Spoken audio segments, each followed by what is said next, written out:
आजकल कुछ लोगों के स्टेटस पर तो कृष्ण है, लेकिन दिमाग में कंस है। मन है काले कौवे सा, लेकिन तन पर सफेद हंस है। नमस्ते, मैं हूँ सुनंदा। एक बड़ी छोटी सी कहानी है जो लाइफ की सबसे इम्पोर्टेंट बात सिखाती है। यह कहानी एक जंगल की है जहाँ कबूतर और कबूतरी का जोड़ा रहता था। एक दिन वो पेड़ पर बैठे हुए थे। तभी कबूतरी ने देखा कि एक व्यक्ति उस पेड़ की तरफ आ रहा है और उसने अपने पति कबूतर को आगाह किया, चेतावनी दी।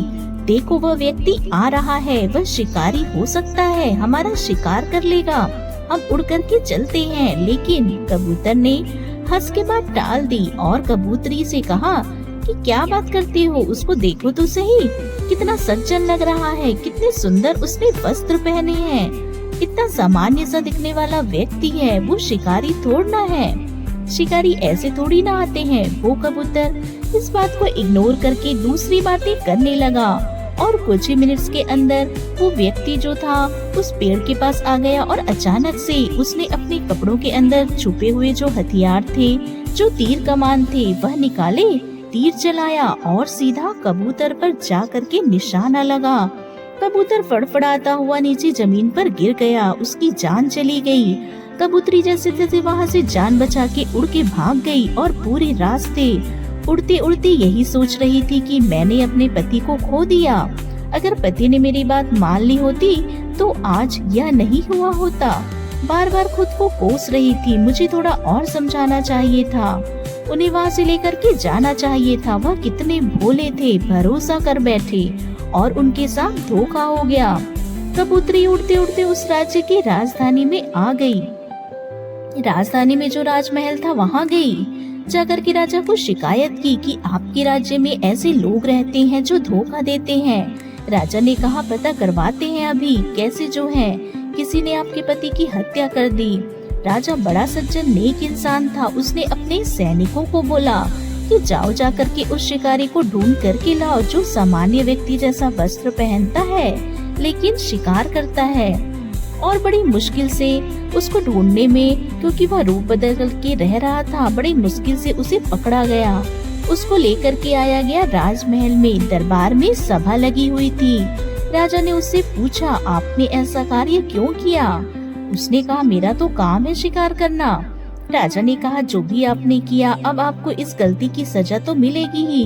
कबूतरी से कहा कि अब आप बताइए इसे क्या सजा दें। सब लोग राजा की तरफ देखने लग गए।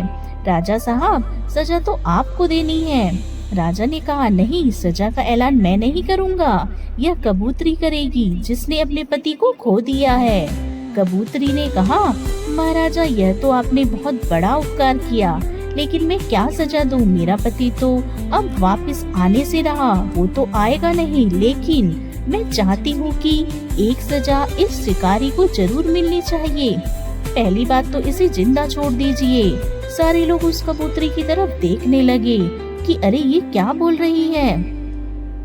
राजा ने कहा अरे तुम्हारे पति की हत्या कर दी, तुम इसे जिंदा छोड़ना चाहती हो?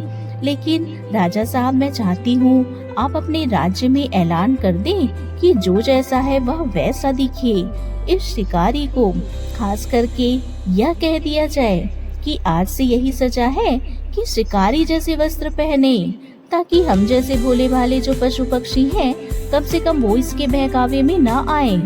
मेरे पति ने बस यही तो सोचा था कि यह तो सज्जन सा दिखने वाला व्यक्ति है, यह क्या शिकार करेगा, लेकिन यह उन कपड़ों में हथियार छुपा के लाया है।